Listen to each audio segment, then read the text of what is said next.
Oke, bismillahirrahmanirrahim. Assalamualaikum warahmatullahi wabarakatuh. Insya Allah hari ini kami akan menyampaikan hasil review jurnal dengan judul Development of Effective Internal Sharia Audit Framework Using Islamic Agency Theory, atau yang lebih dikenal dengan perkembangan kerangka audit internal syariah yang efektif dengan menggunakan teori keagenan Islam. Nah, sebelumnya kita akan berkenalan dulu dengan kakak-kakak yang mereview jurnal ini. Yang pertama ada Kak Irgi Ahmad Rizky dengan NIM 42001028 dan Kak Pars Aditya Ramadan dengan NIM 42001061. Selanjutnya kita akan mengetahui nih latar belakang masalah penelitian ini. Hari-hari ini audit internal syariah mulai perhatian publik. Kenapa? Karena audit internal ini sangat bermanfaat untuk membantu menjelaskan operasional perusahaan tersebut berjalan dengan baik atau tidak. Dan juga audit syariah bermanfaat untuk melacak bahwa kinerja bank berjalan sesuai prinsip syariah. Untuk mencapai tujuan bank, audit tidak hanya membutuhkan investasi sumber daya, tapi juga membutuhkan kemandirian dari auditor. Nah, untuk mengukur efektivitas auditor syariah internal, harus terdapat berbagai penilaian terhadap kemandirian mereka, tingkatan pelaporan, kontak langsung, konflik kepentingan atau konflik interest, aksesibilitas tanpa batas, penggantian, penunjukan, dan intervensi yang akan kita ketahui melalui teori agensi ini. Nah, selanjutnya ada tinjauan pustaka. Nah, dalam penelitian ini ada beberapa tinjauan pustaka yang harus kita perhatikan. Yang pertama ada audit dalam sudut pandang Islam, kemudian efektivitas audit syariah internal, selanjutnya ada independensi dalam audit syariah, dan keempat, independensi dan efektivitas audit syariah internal menurut teori agensi Islam atau teori keagenan Islam. Kemudian metode penelitian yang terdapat dalam penelitian ini yang merupakan penelitian ini bersifat kuantitatif. Data yang digunakan yaitu data primer skala Likert yang dikumpulkan dengan membuat kuesioner. Kemudian software yang digunakan untuk mengolah data yang didapatkan yaitu SPSS versi 26.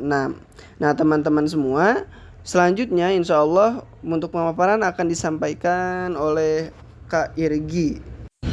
Dari kuesioner yang telah disebarkan oleh peneliti, berikut adalah demografi responden yang telah mengisi kuesioner yang telah disebarkan, yaitu dari segi gender untuk laki-laki 40 orang dan kemudian perempuannya 42 orang. Dan untuk umur kurang dari 25 tahun itu 43 orang, 25 sampai 35 tahun 20 orang, dan 35 tahun sampai 50 tahun 12 orang, kemudian lebih dari 50 tahun ada 7 orang. Dari segi pengalaman kurang dari 5 tahun itu 32 orang responden, kemudian 5 sampai 10 tahun 30 orang responden, kemudian lebih dari 10 tahun pengalamannya itu 20 orang responden. Untuk kuesioner, pertanyaan kuesioner yang disebarkan oleh peneliti membuat 10 pertanyaan dalam kuesioner. Nah, yang pertama, status organisasi audit internal syariah memungkinkan tanggung jawab dilaksanakan dengan tepat. Nah, dari hasil penelitian 29,3% setuju, kemudian 29,3% sangat setuju, yang menandakan responden sangat setuju bahwa organisasi audit internal syariah memungkinkan tanggung jawab dilaksanakan dengan sangat tepat. Kemudian yang kedua, pertanyaan kedua, kepala audit internal syariah harus mempunyai kontak langsung dengan dewan direksi. Dan 30% sangat setuju dan 30,8% sangat setuju, yang artinya bahwa komunikasi itu sangat penting antara kepala audit internal syariah kemudian dengan dewan direksi, yaitu untuk menyampaikan informasi dan juga untuk membahas mengenai masalah atau kepentingan umum. Dan yang ketiga, pertanyaan yang ketiga, bahwa konflik kepentingan jarang terjadi dalam pekerjaan auditor internal syariah. Hasil dari responden yaitu 40% sangat setuju dan juga 39,4% sangat setuju, yang artinya bahwa konflik kepentingan itu memang benar sangat terjadi dalam pekerjaan auditor internal syariah. Dan yang keempat, staf audit internal syariah harus memiliki akses bebas ke seluruh departemen dan karyawan di bank syariah. Nah, hasilnya itu 42% sangat setuju dan juga 32,6% sangat setuju, yang artinya bahwa audit internal syariah harus memiliki akses ke seluruh departemen, yaitu untuk mempermudah mendapatkan informasi-informasi dan juga data untuk melakukan audit syariah yang efektif dan efisien. Seperti itu. Untuk pertanyaan kelima dari kuesioner, yaitu auditor internal syariah harus objektif saat melakukan auditnya. Dan hasil dari responden yaitu 33% setuju dan juga 37% sangat setuju, menandakan berarti para auditor internal syariah setuju bahwa saat melakukan auditnya mereka harus melakukannya secara objektif. Kemudian pada pertanyaan keenam, auditor internal syariah harus menjaga profesionalisme saat melakukan audit. Dari hasil respon yaitu 20% setuju, kemudian 15% sangat setuju, menandakan mayoritas daripada jawaban tidak setuju lebih besar setuju. Berarti mereka auditor internal syariah harus menjaga profesionalisme saat melakukan audit. Kemudian pertanyaan ketujuh yaitu auditor syariah internal memiliki keterampilan untuk melakukan audit syariah terhadap lembaga keuangan Islam. Dari hasil responden yaitu 28,9% setuju, kemudian 21% sangat setuju, yang menandakan mayoritas setuju terhadap auditor internal syariah harus memiliki keterampilan untuk melakukan audit syariah terhadap lembaga keuangan Islam agar audit syariah berjalan dengan efektif dan efisien. Gambar pertanyaan ke-8, auditor internal syariah memiliki sertifikasi profesional syariah. Dan hasil responden yaitu 31% setuju, kemudian 26% sangat setuju, menandakan auditor internal syariah setuju, yaitu untuk harus memiliki sertifikasi profesional syariah dan juga tertarik untuk mendapatkan sertifikasi profesional yang lain.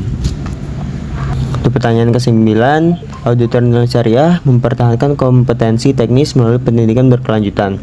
Hasil responden itu 1% setuju, 30% sangat setuju.